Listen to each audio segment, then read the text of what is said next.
Citoyens du monde entier, nous vous saluons tous frénétiquement chaleureux, sans des états d'âme de réticence ni de restriction. Nous voulons expliquer aujourd'hui les programmes scientifiques du ciel, si vous nous le permettez, par la volonté de Dieu. Et nous vous souhaitons une bonne compréhension et un bon entendement. Et plus particulièrement, les experts, les savants, les érudits, les intellectuels et les universitaires et les étudiants. Aujourd'hui, nous voulons expliquer les programmes scientifiques du ciel, parce que le ciel est un élément protagoniste de l'univers, parce que l'univers entier est en forme d'une masse compacte. Ensuite, Dieu a procédé à un exercice de l'éclatement, ce qui nous permet de comprendre que les lois du ciel et les lois des autres planètes sont un peu similaires, parce que le ciel est l'image, et le ciel c'est comme la terre.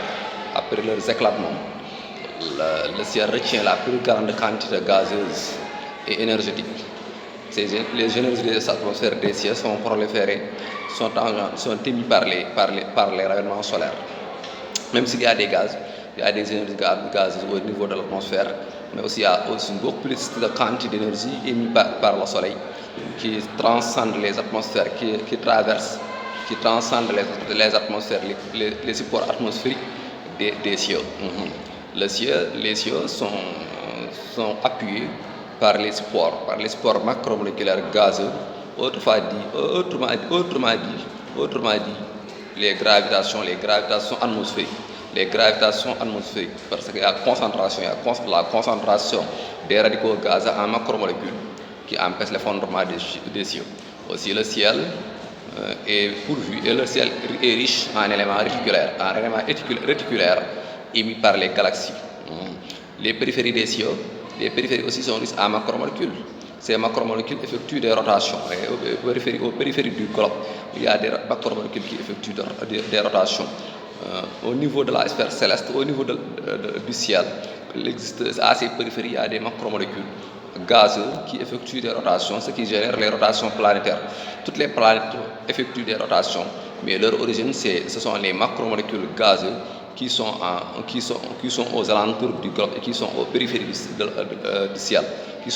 ciel, qui effectuent des rotations avec des systèmes gravitationnels qui impactent les planètes pour effectuer des rotations. Ces rotations planétaires suivent les mêmes directions de rotation, suivent les mêmes sens de rotation. Toutes les planètes, la Terre, y compris la Terre, le Soleil, les galaxies, les autres étoiles, et d'autres planètes effectuent les mêmes rotations, les mêmes sens de rotation. Ces mêmes sens de rotation sont engendrés par les forces macromoléculaires en mouvement dynamique, des forces en mouvement dynamique qui impactent les rotations planétaires.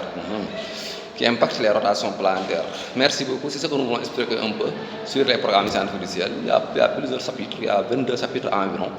Ces chapitres-là, c'est un vaste programme, beaucoup volumineux, mais à ce moment-ci, nous arrêtons ici jusqu'à la prochaine fois, Inch'Allah. Je souhaite partout dans le monde entier, je souhaite à tous les citoyens du monde de la paix, de la sécurité, de la santé et de la prospérité. Je souhaite à tous les citoyens du monde du bonheur dans ce monde et du bonheur dans l'au-delà, au paradis céleste. Merci beaucoup. Je souhaite à tous les citoyens du monde le paradis céleste. Merci beaucoup. Au prochain numéro, Inch'Allah.